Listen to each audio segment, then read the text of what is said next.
Boa noite. O propósito dessa reunião hoje é fazer um debate sobre um novo conceito, faz parte desse nicho inovador, né, que a gente participa, que é o conceito de Lean Startup. E a gente está aqui para reunir justamente Pedro Lopes, Mariano Brasilino, Lúcio Ribeiro e Guilherme Ramalho. Lean Startup, como o Guilherme falou, é um conceito novo. Ele tem sido bastante difundido, principalmente por pessoas que têm influência na área, como Steve Blank e Eric Ries. Ele faz bastante sentido para empresas nascentes com base tecnológica e o Vale do Silício tem usado muito os conceitos de Lean Startup. Está começando a chegar alguma coisa parecida aqui em Pernambuco atualmente. A gente está começando a observar empresas pernambucanas sistematizarem seus processos usando conceitos de Lean Startup. E como é que foi a inspiração? Como é que surgiu o Lean? Lean foi baseado na manufatura Lean, também conhecido como Sistema Toyota de Produção. O Sistema Toyota de Produção foi um contraponto ao sistema de produção em massa. Depois da Segunda Guerra, depois da Segunda Guerra, o Japão, que foi onde nasceu o Sistema Toyota de Produção, estava tendo problema com escassez de dinheiro. O sistema de produção em massa pregava que eu precisava de muito maquinário, né, não é isso? Para produzir carros, e o sistema Lean veio como um contraponto, querendo equilibrar, querendo fazer uma produção legal sem precisar de investimento massivo. É isso? Exatamente. E parece que pelo que a gente estava vendo também, o surgimento, né, tipo, o fortalecimento do conceito tem a ver com a crise dos Estados Unidos também, né, principalmente no Vale do Silício. Em 2008, foi mencionado. Pois é, então, em 2008, as startups americanas que estavam sempre acostumadas a contar com muito investimento, tiveram a crise gerada pela crise imobiliária, né? A crise imobiliária acabou afetando as startups que passaram a contar com menos investimentos, o que fortaleceu o conceito de Lean, porque a partir da escassez de recursos, as empresas tiveram que se aprimorar, buscando fazer menos desperdício, e para o caso de empresas de software, o desperdício é fazer software que ninguém quer. E isso acaba fazendo um gancho com a manufatura Lean, né? Já que o pessoal da Toyota queria evitar o desperdício quando começou a aplicar o conceito de manufatura Lean lá no Japão. Eles estão tentando evitar, por exemplo, o caso de produzir em massa e produzir além do necessário, por exemplo. Causando um grande desperdício, e assim, a ideia deles era, assim, como eles tinham um maquinário limitado, eles acabaram tendo que produzir uma diversidade maior, assim, carros, em vez de em grande quantidade, diversidade de tipos de carros, assim, em menos quantidade.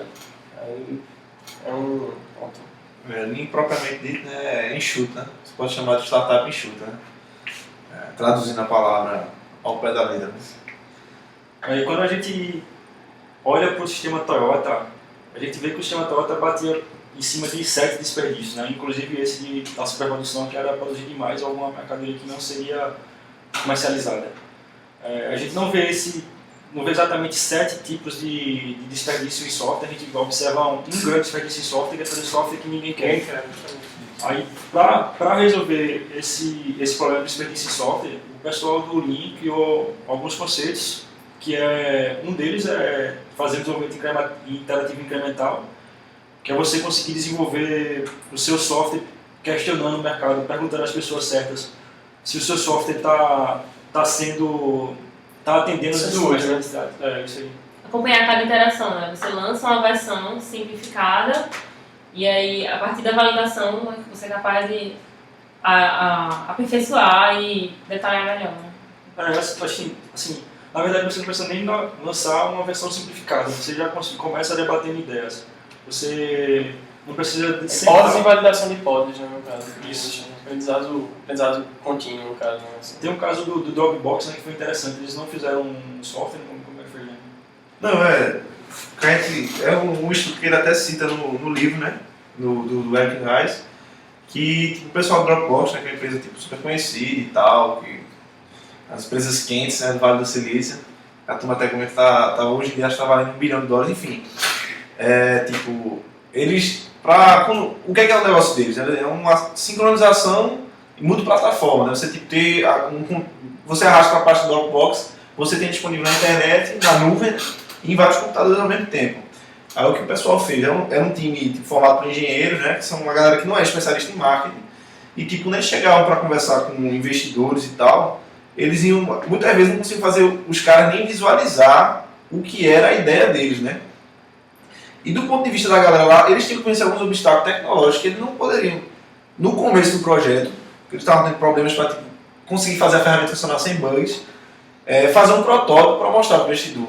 Então, que foi o cara que, um dos fundadores lá do Dropbox, fez uma coisa que ninguém esperava, tipo, fez um videozinho em que ele, tipo, usava a ferramenta de modo fake, né, era um vídeo em que a ferramenta estava funcionando, mas na verdade não estava, né, tipo, em que ele botava os arquivos lá, e os arquivos que ele mexia eram arquivos, tipo, com nomes engraçados, para o nicho que ele estava tentando atacar, que é o pessoal que são os early adopters, né, que é o pessoal que, tipo, adota tecnologia antes, são aqueles caras que, tipo, começam a usar, são os primeiros caras que começam a usar. Então, tipo, eu não tenho na internet, a ideia era, tipo, mexer com esse público mesmo. Coisas, referências que esse público conhecia. Aí, tipo, a lista lá de subscrição do pessoal que estava acompanhando a ferramenta subiu de 5 mil para 75 mil depois que fez o vídeo. E aí, nesse contexto, o que ele fala no livro é que isso aí, o videozinho, é o que eles chamam de MVP. Que, se eu não me engano, a tradução fica tipo... Mínimo Viable Produto, né? Produto mínimo viável, né? Que, tipo, não necessariamente é um só, mas é uma coisa, tipo...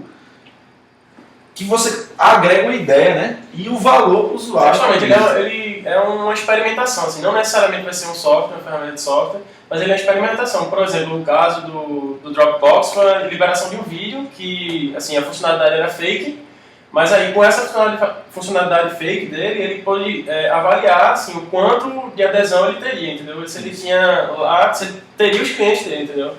Aí ele achou, assim, um nicho para poder usar esse negócio aí. Aí foi uma experimentação, assim, se enquadra no conceito de MVP. Né?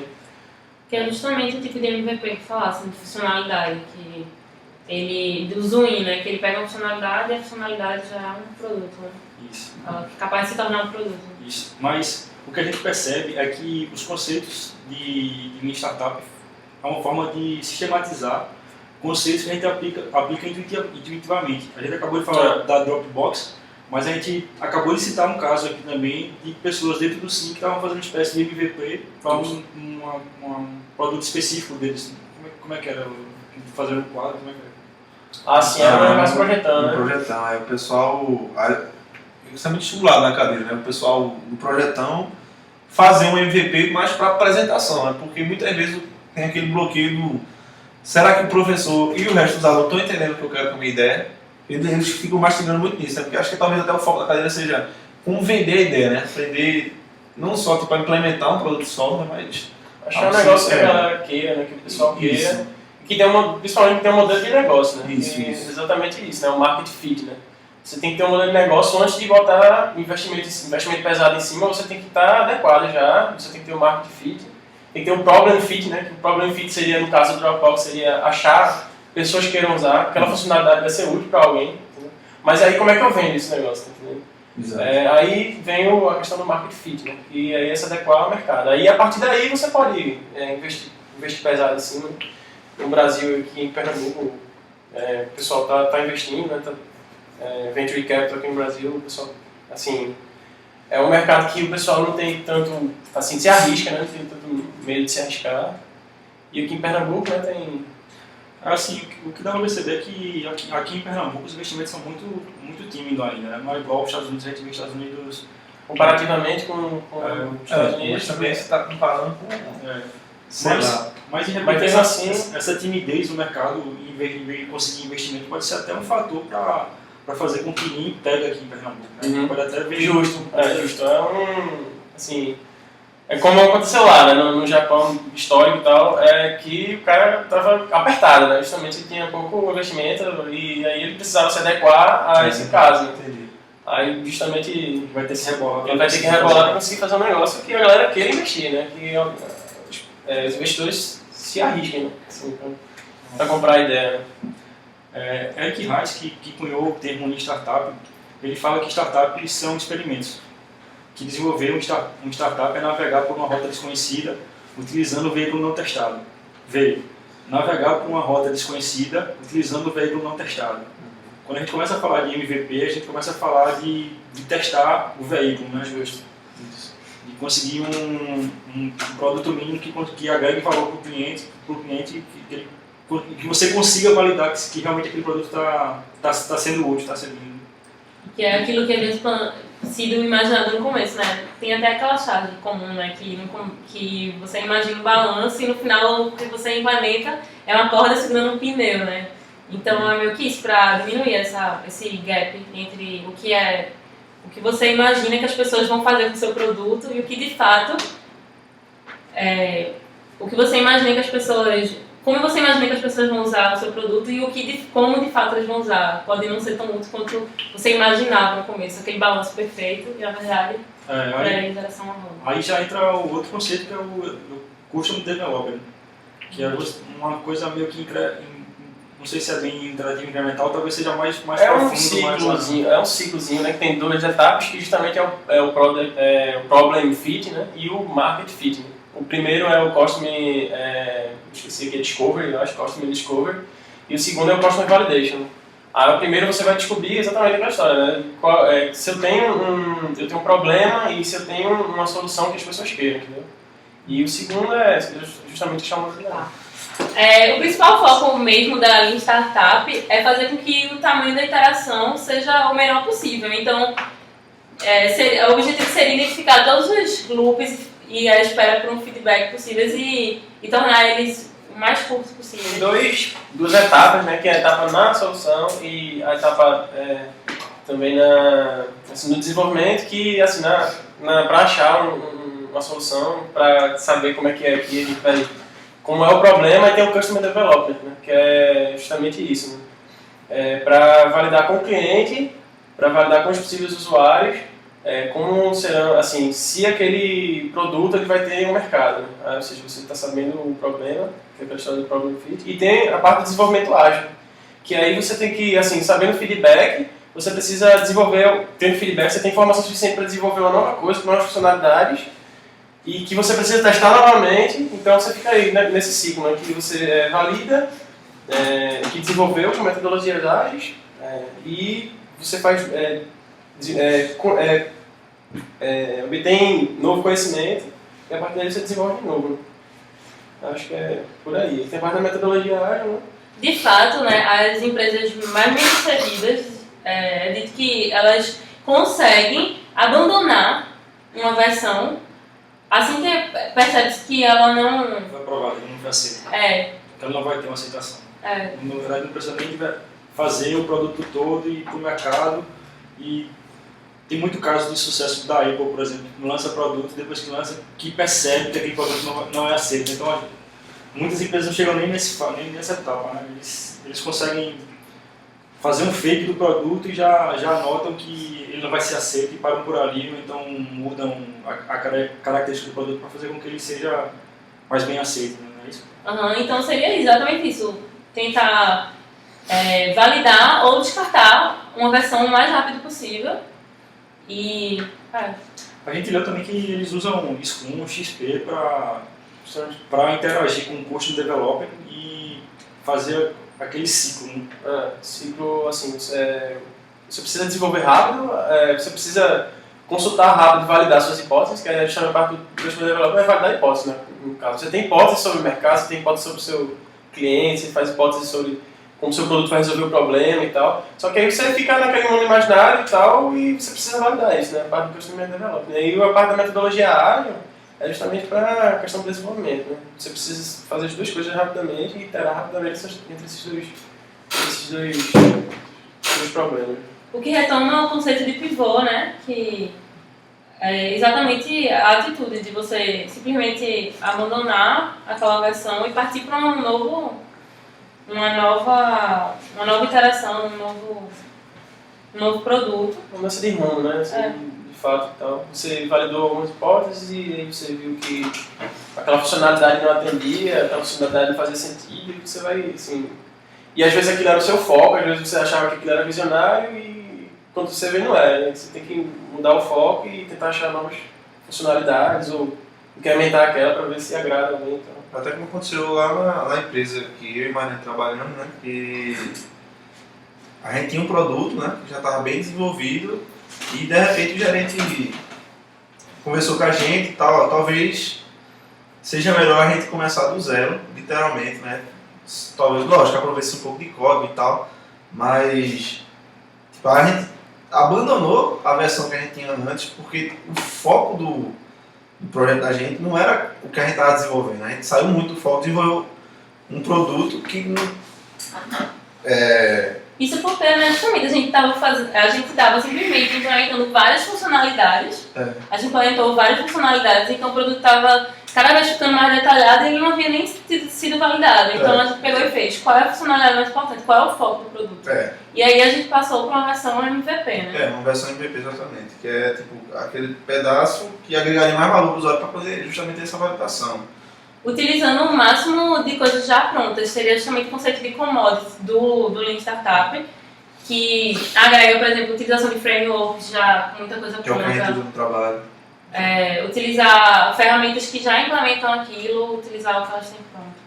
Então o que dá para perceber é que vocês, no trabalho de vocês, sem querer ou sem perceber, já estão usando startup. Exato. Vocês estão focados naquele tripé de usar tecnologia como commodity, usar custom development e usar a metodologia ágil. Vocês usam isso lá já? Exato. E a gente nem sabia até resolver estudar Lean Startup. E até pagar a cadeira, né, do professor Rui. Ele fala, que Reis ele cunhou diferentes tipos de pivô. Quando você percebe que o seu produto não está aderindo, como a sua premissa dizia, você pivota, você altera, você... Na verdade, esse conceito de pivô está mais ligado a mudanças radicais do que mudança incremental. Na verdade, você não evolui o produto como aconteceu com vocês. Vocês não tiveram uma evolução do produto. Na verdade, vocês abandonaram o que foi feito e começaram alguma coisa nova. Aí, pelo que eu vi aqui, acho que dá para classificar o de vocês como um channel pivô, que é quando você faz a mudança de engenho de entrega. Acho que vocês entregavam o produto de uma forma e agora vocês vão entregar através de uma rede social, alguma coisa assim, né? Não era isso? Não? Basicamente. Incorporando o conceito de rede social, de uma rede social já pronta e trazendo aquilo para dentro do nosso produto, para não ter que implementar aquilo que a rede social já implementa. Certo, no caso da comunicação entre usuários, por exemplo. Porque ninguém, por exemplo, o Facebook hoje, é muito difícil você fazer, tipo, vamos tirar os usuários do Facebook. Né? Se o cara quer se comunicar com outro, trocar uma mensagem, você não precisa tipo, desenvolver esse serviço dentro da sua rede. Né? Você pode utilizar o Facebook como plataforma. Já que ele disponibiliza diversos plugins. Certo, então, como serviço. Né? Tem um pivô aqui, um pivô de canal, você entregava como o produto em si, agora você está entregando o produto dentro de uma plataforma. Isso. Ou na verdade usando elementos da plataforma, né? É basicamente isso. Além disso, ele classifica outros tipos de pivô, tipo plataforma pivô que você imaginava que era um aplicativo, que era um software, e você acaba percebendo que aquilo não é mais um aplicativo, é uma plataforma. Certo? Deixa eu ver mais algum pivô. Zoom in, você imagina que aquilo é uma funcionalidade para o seu produto e acaba que aquilo é um produto inteiro. O que seria uma funcionalidade acaba sendo um produto inteiro. Ele classifica aqui diferentes tipos de pivô para você, para sistematizar de novo. Né? A gente está vendo que em startup a sistematização de muita coisa que a gente já aplica no dia a dia. E tal. Então ele dá diferentes tipos de pivô para quando você lê, você enxergue mais claramente onde é que você poderia aplicar aquele pivô, que tipo de alteração você poderia fazer no seu software. O que mostra, né, que é interessante que as startups estejam sempre se comunicando, gerando eventos, o que mostra que a experiência de cada startup pode, nesse caso, por exemplo, juntar e ser, né, agregar tudo. Por exemplo, em startups é um conjunto de conceitos que deram certo e que estão dando certo. Então, se você conversa com outra startup, você tem a chance de utilizar algo que aquela startup está utilizando que pode ser útil para você também. Essa comunicação é importante. Aí eu acho que essa troca, não sei se, pelo menos até agora eu não estudei nada que diga que as startups têm que conversar, não vi nenhuma sugestão direta sobre isso. Mas a gente acaba percebendo que se houver esse tipo de interação vai ser melhor ainda, porque o que era uma funcionalidade de um sistema acaba encaixando bem no outro sistema e aquelas duas startups acabam sendo startup só, um produto só, alguma coisa por aí. Então é a questão do sistema mesmo, né? Da sistematização do processo. Aí você pode, sei lá, trocar conhecimento sobre uma coisa particular que você, às vezes, sei lá, percebe que você pode incorporar ao seu processo, né? Você incorpora, então incorpora até essa sistematização, né? Feita pelo Steve Blank e tal. E você, assim, troca conhecimento e evolui o sistema, né, no caso. Não só do produto, né? Tipo, não precisa realmente ser uma troca com relação ao produto, juntar os produtos. Um processo que deu certo num ambiente startup pode dar certo em outro ambiente startup e a gente tem que torcer pelo movimento startup em Pernambuco, no Brasil, e não apenas reter aquele conhecimento para uma única startup. A gente já falou aqui de vários conceitos diferentes. A gente já falou de pivô, falou de MVP, falou de custom developer, de usar tecnologia como commodity. Vamos sintetizar. Vamos dar um exemplo de como é que a gente simular, como é que a gente faria um produto usando esses conceitos. O que vocês acham? Legal. Vamos fazer isso. Então vamos usar um exemplo de um lápis, uma coisa simples. Um piloto desse. Se a gente fosse criar um piloto desse, como é que a gente começaria? A gente definiria algumas premissas que a gente acharia viável sobre esse piloto. Ele tem que escrever, ele tem que ter um formato que eu consiga pegar com a mão. Certo, aí depois de fazer essas premissas, como é que eu faria? Qual seria o passo seguinte? Pedro, esse aqui foi o lápis que a gente criou, né? Não? Ou não, esse aí já estaria criando, né? Não, assim, eu estou com um conceito ainda, não estou com o lápis pronto. Ah, tá. Se eu quero criar um lápis desse, como é que, a partir disso, vamos supor que o lápis não existisse ainda, que a gente não tivesse um piloto. A gente precisasse de um piloto ou que a gente imaginasse que o piloto, que teria um segmento de mercado adequado para o piloto que a gente vai fazer. Bom, vamos fazer melhor, vamos propor alguma inovação no piloto. O que vocês acham? Colocar algum sensor que ele pegue e avise quando você vai carregar, de repente, né? Tipo, ela tá carregando, tá descarregando o piloto, que é um problema sério. Se acaba. Tá perto de acabar o piloto, né? Talvez para a parte mais tecnológica, vamos colocar um sensor que diz em que posição do quadro ele está, para ele que mandar mande para o computador que você escreveu no quadro. O que vocês acham? Interessante. Pronto, então a gente parte da premissa que a gente vai precisar de um sensor, na parte técnica, e que o que eu escrever vai ter que vir para o computador que está ligado via Bluetooth com o computador. O piloto vai estar ligado via Bluetooth com o computador, certo? Só que a gente está falando muito da parte técnica, né? A gente tem que pensar como é que o mercado iria aceitar isso. Não é isso? Inicialmente a gente podia criar um vídeo fake aqui, que nem seguindo a ideia da Dropbox, onde nós escreveríamos no quadro, né? Enquanto aparece o outro digitaria ali no texto e a gente poderia juntar isso num protótipo. Então, para ser mais rápido ainda, em vez de a gente criar um MVP, criar um protótipo, aliás, em vez de a gente criar um protótipo funcional, a gente podia fazer um MVP com um simples vídeo demonstrando como é que iria funcionar. Exato.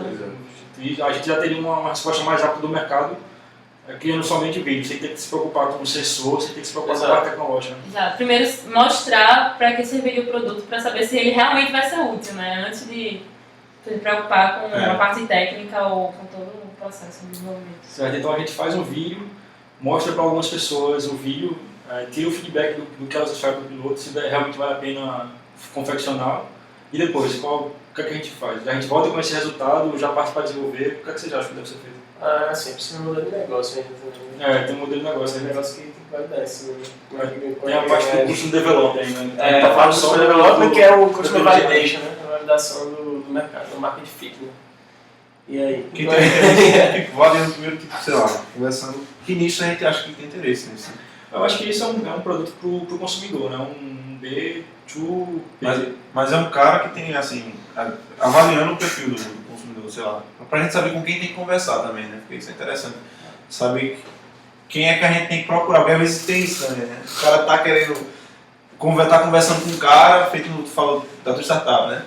Tipo, você está desenvolvendo um problema paramétrico e tá conversando com o médico. Na verdade, você não tem que conversar com o médico. O cara tem interesse pelo engenheiro biométrico. Engenharia clínica. É, engenharia clínica. Aí, tipo, acho que seria o caso de avaliar. Pô, isso é uma ferramenta que interessa pessoas que escrevem no quadro. Então vou procurar professor. Exato. Então, pessoas que vão ter minhas anotações, minha nota de aula, eu quero botar na aula. Então, certo, então a gente vai lançar o produto no Brasil, a gente teria que procurar professores no Brasil. isso. Exato. Então conversar com professores para saber se aquele piloto que a gente está imaginando seria útil para eles. Né? Agora tem outro lance aqui, né? A gente não pode ser qualquer professor. Tem que ser um professor que gosta de tecnologia, já que ele vai ter que usar o computador.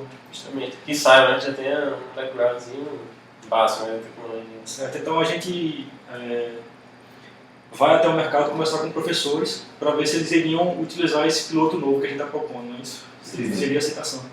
E depois, se a gente conseguisse uma boa aderência aos professores, vamos supor que 70% deles responderam que usariam o piloto com o sensor para mandar a informação para o computador. Qual seria o próximo passo? Eu acho que identificar se os alunos veriam aquelas anotações, porque não adianta o professor usar se ele pode começar a usar o produto e aí, como os alunos não vão ver aquelas anotações, ele vai simplesmente abandonar o piloto e o produto deixa de ser comercializado, eu acho. Tem outro detalhe também, né? Se a gente considerar que pode tirar uma foto do quadro, talvez o piloto também fosse dispensável.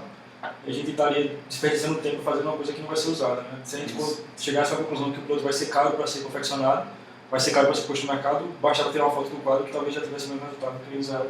Assim, porque as pessoas podem até achar legal, o professor pode até achar legal, o aluno pode até achar legal, mas aí você pensa, e aí tu ia comprar isso e tal. Tu tendo uma câmera para tirar foto, sei lá, tua nota mesmo, tu ia, sei lá, o professor no caso ia assim, ter disponibilidade para comprar isso, ele ia achar interessante mesmo, assim, tipo, na prática ele ia comprar, ele achou interessante, gostou do vídeo e tal, mas ele ia comprar, e sim, essa divisão, né, você achou, você tá com um problem fit, você tem um problema que você consegue resolver, que tem pessoas interessadas, mas as pessoas vão comprar, entendeu? Tem essa questão. Eu acho que a gente já conseguiu levantar alguns conceitos em cima do exemplo do piloto. Eu só vejo um que ficou faltando foi o pivotar, né? Já que eu sempre disse que o produto vai ser aceito.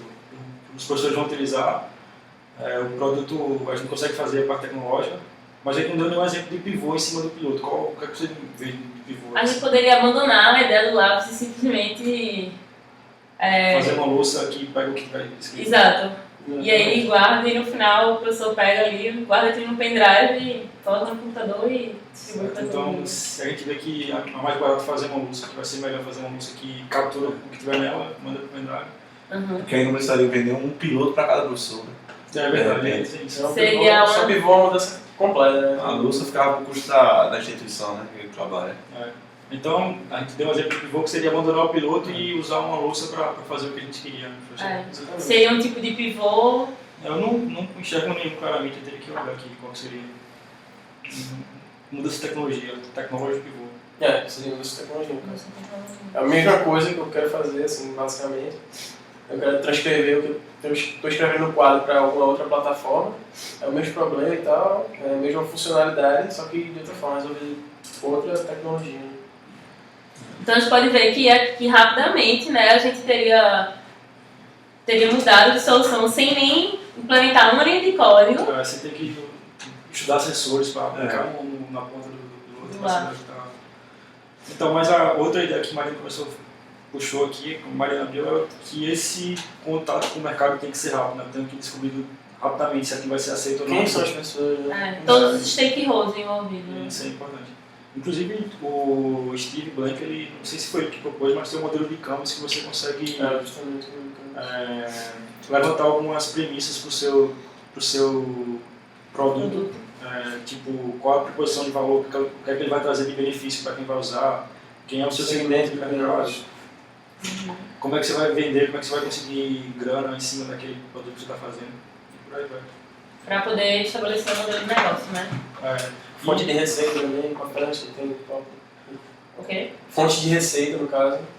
Quem é que vai estar financiando, assim, que está disposto. Identificar se o investidor vai ser beneficiado, né? Também, porque quem teria que pagar, por exemplo, pelo quadro seria o professor ou a escola. Então, Para a escola vale a pena pois é, comprar um quadro? aí já tem uma mudança de segmento, né? Se antes a gente imaginava que seria o professor, o segmento de mercado, agora já vê que pode ser a instituição que vai comprar. Exato, tem que Mas- ver se ela está disposta. A gente fala sempre de Lean Startup, como se fosse um conceito aplicado somente para empresas nascentes. Só para que a gente já viu que, pelas pesquisas que a gente fez, que não é só a empresa nascente que está usando isso, né? Tem muitas empresas grandes já consolidadas que usam conceitos de Lean Startup nos seus produtos. De enxutar as coisas, né? Porque, por exemplo, a gente vê no mercado celular, né? Por exemplo, até uma empresa como a Apple, né, que eu tinha mencionado e tal anteriormente, que é uma empresa inovadora, né, que lança produtos inovadores, e mesmo assim, tipo, a mudança, todo ano está lançando um celular diferente, e até no iPhone 4, para o modelo anterior que é o 3GS, tiveram cerca de 1.500 mudanças. Então, tipo, são empresas que, de certa forma, tentam ouvir, tem aquela recepção do cliente, né, do custo, né, e trabalham esses produtos para atender o mercado. Só que são empresas consolidadas e grandes, elas trabalham de outra forma, né? Elas lançam um produto, então, já investiram, já foi caro aqui. Elas jogam o produto e as pessoas gostaram ou não daquele produto. O MVP dela já é um produto bem estabelecido. Assim, Porque elas têm um público que é garantido que eles vão comprar, mesmo que aquilo ali talvez não fosse exatamente o que eles desejavam, mas eles compram porque sabem que vão receber um produto de qualidade. Mas a gente viu grande empresa como a Apple mesmo, dando um monte de furada, né? Lançando um produto que não foi para lugar nenhum, que deu muito prejuízo. Justamente. Será que eles usaram, se eles conhecessem o Lean Startup naquela época que foi lançado, eu acho que eu não lembro de nenhum grande furo da Apple, não sei se você lembra de algum.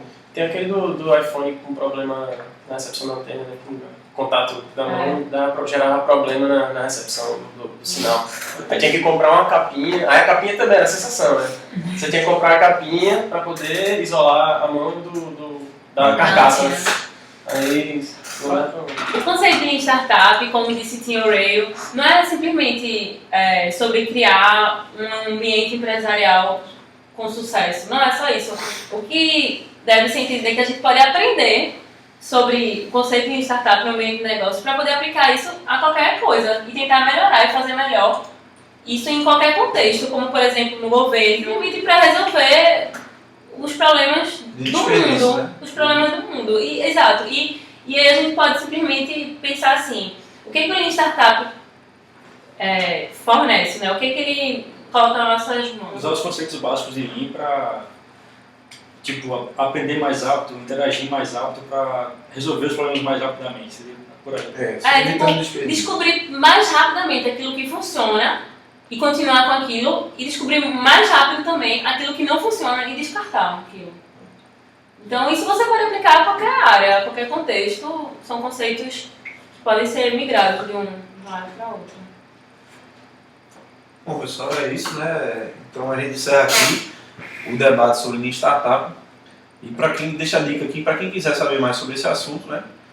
Tem um link aqui em cima sobre uma disciplina que está sendo dada no Stanford agora em janeiro, com o Steve Blank, que é um dos autores do conceito, né, de Lean Startup, justamente sobre como você criar uma empresa Lean ou aplicar o conceito de Lean na startup que você já tem. Então acho que vale a pena dar uma olhada. Bom, e também fica aqui no final do vídeo um depoimento do Vitor Andrade, né, falando um pouco sobre o cenário e o uso de Lean Startup aqui em Pernambuco, né, principalmente falando do nicho local do Porto Digital. E é isso. Vamos lá. Falando um pouco assim do movimento, né, eu trabalho um pouco do meu histórico. Desde 2007 eu venho trabalhando com startups, né, primeiro no César, passando por um conteúdo de consultoria e hoje no Porto Digital, que estou há 2 anos, coordenando a incubadora Caio Porto, né, incubadora do Porto Digital. Então, assim, nesses 5 anos que eu tenho trabalhado com isso, muita coisa mudou, né? Hoje a gente passa por um momento que muita coisa está acontecendo. Então, eventos, as pessoas começam a discutir mais as características de uma empresa que se preocupa com o alto crescimento. Então, antes a gente via a empresa de tecnologia como apenas um outro tipo de microempresa. Hoje a gente vê que tem uma característica muito particular e que precisa ter ferramentas, métodos, conhecimentos adequados para esse tipo de empresa, que não é a mesma coisa de uma microempresa tradicional. Então, nos últimos 5 anos, a gente vê uma evolução muito grande de conteúdo e de ferramentas para esse pessoal que quer desenvolver negócios inovadores. Então, a gente vê isso muito fortemente acontecendo, né? O movimento aqui de Pernambuco, especificamente. Se pegar os últimos 2 anos, a gente está começando a ter uma massa crítica de empreendedores. A gente tem, ao mesmo tempo, 2, 3 gerações de empreendedores interagindo. Então, algo que era muito particular, era muito no começo, só tinha os empreendedores nascentes e os mais antigos. Hoje a gente começa a ver uma ponte, um ciclo de empreendedores nascendo e crescendo. Então, hoje a gente tem uma massa crítica muito maior de empreendedores. Então, hoje, por exemplo, um fato que mostra muito isso. A gente tem hoje um grupo no Facebook de Startup em Pernambuco, que tem mais pessoas, são 600 pessoas, mais pessoas do que o grupo Startup Brasil, por exemplo. Você precisa, dentro de uma comunidade, um país como o Brasil, Pernambuco, que é um dos estados que é em ascensão hoje, ter uma comunidade no Facebook de 600 pessoas discutindo um melhor ambiente para startups, métodos, ferramentas para ser utilizadas.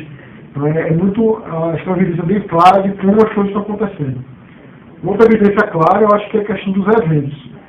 Vamos pensar no segundo semestre para agora, a quantidade de eventos, de prêmios para apoio a startups, meetups, né, que são aqueles encontros de startups, tem aumentado bastante a frequência disso no Brasil, em Pernambuco também. Então, a gente reflete um pouco essa tendência brasileira.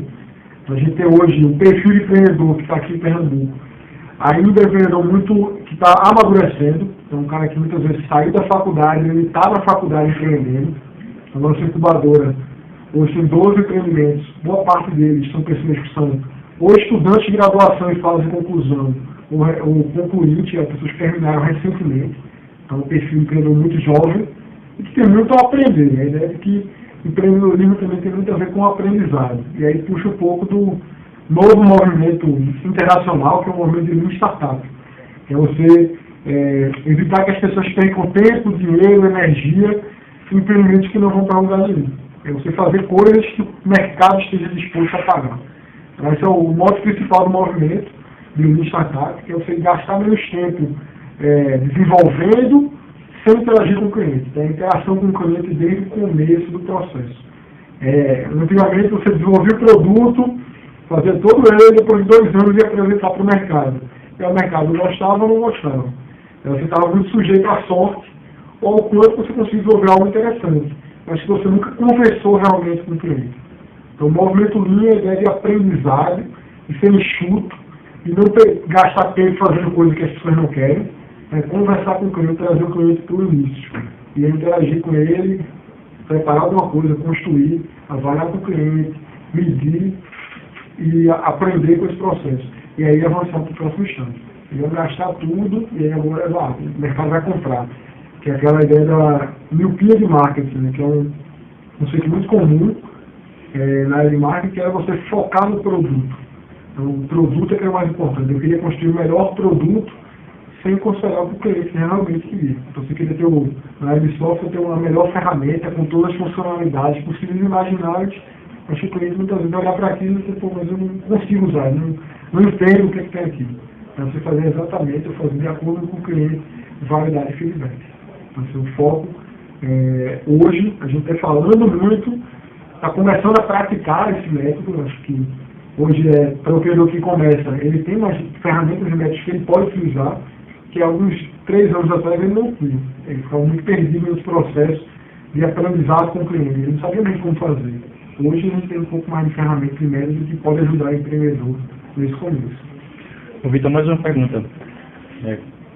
Como é que tu vê o uso de Lean Startup aqui dentro da incubadora? O pessoal está usando, não está usando, o pessoal se interessa, estuda. Como é que está esse movimento de Lean aqui dentro da incubadora? Pronto, o que eu tenho acompanhado, né? Se a gente tem esse microambiente que a gente tem aqui na incubadora, que são 12 empreendimentos, a gente hoje ainda vê muito o estudo disso. Ou seja, tem muita gente lendo sobre o assunto, alguns já começam a aplicar. A gente tem casos aqui de empreendedores que às vezes nem sabendo que estavam fazendo uma startup, mas já entraram em contato com o cliente até antes da incubadora. Acaba sendo uma coisa meio intuitiva até. Então hoje talvez eles consigam sistematizar algo que eles já vinham fazendo, porque eles viam como importante, mas não sabiam como fazer. A gente tem empreendedores aqui que mesmo antes de entrar na incubadora, estavam interagindo com o cliente, e aí conseguiram pensar uma versão inicial, um MVP, né, o Minimum Viable Product, que o cliente pudesse estar disposto efetivamente a pagar, e depois eles foram interagindo com esses clientes, uma forma até um cliente piloto, né, que a gente fala, para entender como é que funciona isso na prática, e a partir disso ir modificando a solução, e não pensar algo todo, completo, preparar, desenvolver e depois ir para o mercado. Trazer o cliente para nós. Então, ainda está muito tímida essa utilização. Os conceitos estão começando a aparecer, as pessoas estão começando a entender os conceitos, mas ainda está muito no campo teórico.